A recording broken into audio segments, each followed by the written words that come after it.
Здраво, добро дојдовте уште едно видео, каде што ова видео ќе ги разгледаме накратко спрегнати реакции, што всушност тоа значи и зашто на некој начин се важни општо во индустријата и вие се многу важни во биологијата и органската хемија. Сега, например во голем број технолошки процеси, индустрии и слично, имаш на пример некое соединение X, така кој сакаш да помине со одредена хемиска реакција, да стигне до одредено соединение Y, така. Но тоа не е спонтан процес, на пример. Сега, за тој процес да се одвива потребно е некое си количество енергија да се доведе и ќе речеме дека тоа е 100 килоџули. Така, потребно пример 100 килоџули за да се одвива тој процес, значи не е спонтан процесот. Сега, ние сакаме да го направиме на некој си начин псевдо спонтан, би рекол. И како би го оствариле тоа? Едноставно, во самиот систем каде што ќе се одвива прва хемиска реакција, речеме дека е хемиска реакција број 1, ќе имаме некое друго соединение, ќе обележиме со Z, која исто така ќе има некаква си хемиска реакција, која ќе биде спонтана и ќе стигне до некој соединение Z, до некој соединение W, и при тоа ќе се ослободи, не знам, сега ќе речеме 110 килоџули енергија. Сега, всушност 100 од тие килоџули може сега да се искористат за одвивање на првата реакција, додека 10 например ќе загубиме како топлина или нешто слично. Значи, на овој начин ги спрегнуваме реакциите. Ова првата не можеше да се одвива спонтано, требаше енергија, но затоа во истиот систем се одвива оваа втора реакција која ослободува енергија. И се енергијата од втората реакција ја користиме за да може да се одвива првата реакција. И тоа е главниот принцип на спрегнати реакции. Сега ќе видиме само неколку си реални примери. Например, ако имаме железо кој е аргиосано, кородирано, значи ќе ставиме Fe2, O3, значи ова е солид, ќе ставиме две молекули, дека имаме вакви за да исклучите хеометријата. И сега тоа, кородираното железо, не преминува спонтано во обично железо и кислород, така? Значи, железото од железо може да кородира и да премине во ова соединение, но ние сакаме во голем број индустријски процеси од ова кородирано железо, така која го бележи со портокалова боја, да преминува во чисто железо, што би било, нели, Fe, 4 молекули такви, ова ќе биде солид, плюс 3 молекули кислород, што ќе биде газ. Сега, за да се одвива оваа реакција, обратно која е, значи ова не е спонтано, не гледаш спонтано железо кое е кородирано, еден вид аргиосано да премине во некородирано и кислород. И за оваа реакција всушност да се одвива промената во гипсовата енергија, стандардна гипсова енергија, е еднаква на 1487 килоџули. Така, значи имаме позитивен предлог, значи потребно е толку енергија да се воведе. И затоа оваа реакција ја спрегнуваме со друга реакција која е спонтана и ослободува енергија, која е следната. Значи две молекули CO2 реагираат со кислород, кај што вие сите се во газ. Вие сите се газ и се добива, ова не е CO2, ова е CO, значи јаглерод моноксид, и се добива CO2, две молекули кои се газ.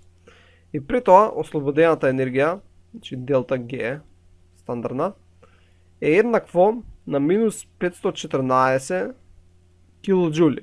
Сега, некој ќе се рече, добро, 514 е помалку од 1487, односно не може да се надокнади да се доведе толку енергија. Но не мора тоа да биде случајот. Едноставно можеш да имаш три вакви реакции, ќе земеме со виолетова боја. Значи една реакција ни дава 514 килоџули енергија, а нас ни треба беа потребни 1487, и затоа ќе имаш три вакви реакции за секоја една ваква реакција. Така, значи ќе имаш три реакции од долната за една реакција како горната. И сега ќе видиме како тоа би изгледало. Ајде да видиме што имаме овдека. Значи имаме две молекули железо триоксид. Добро, значи може да видите имаме првата реакција, при која беше потребно 1487 килоџули на мол енергија, и заедно со втората реакција каде што всушност ја помноживме по 3, така си десте хеометриски коефициенти ги помноживме по 3, затоа имаме 6 молекули јаглерод моноксид со 3 молекули кислород, се добиваат 6 молекули CO2 и при тоа се ослободува 1543 килоџули на мол енергија. И сумарното кога ќе го направиме, всушност искача дека сумарната реакција од овие две хемиски реакции ослободува енергија, односно е спонтана реакција. И на тој начин успеавме да ги спрегнеме овие две реакции, така со цел да може да се одвива реакцијата.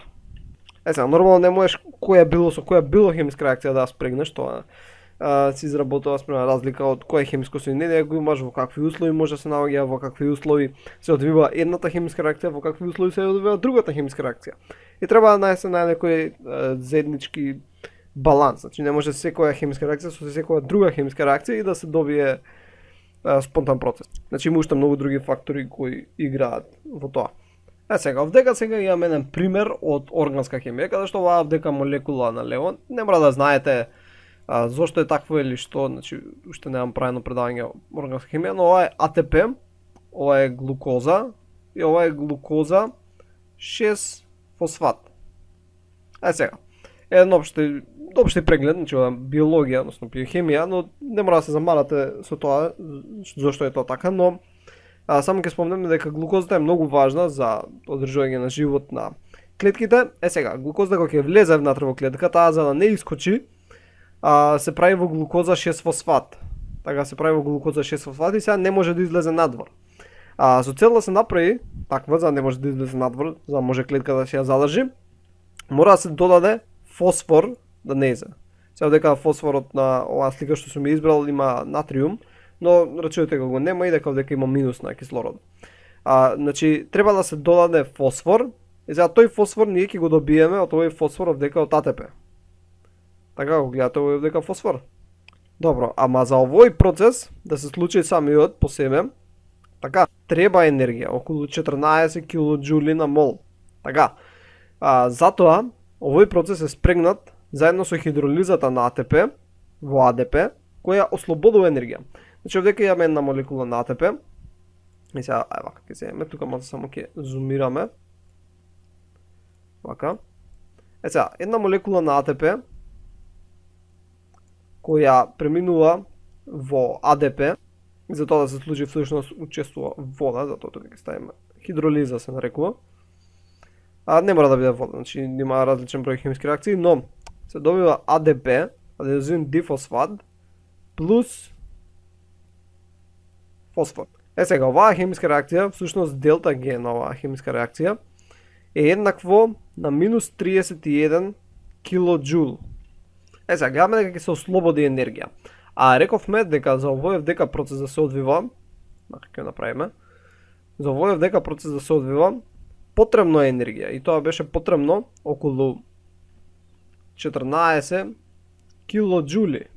Сега, нема до толкова навлегуваме во самиот хемизам, што всушност се случува, но накратко, едноставно дека има слободни електрони кај кислородот, ќе направиме, има слободни електрони и тие електрони вршат нуклеофилен напад врз фосфорот кој се наоѓа кај АТП, но едноставно тоа во природни услови не можело ептен баш да се случи, зашто дека има негативни полнежи, и затоа за овој процес да се случи, имаме всушност ензим.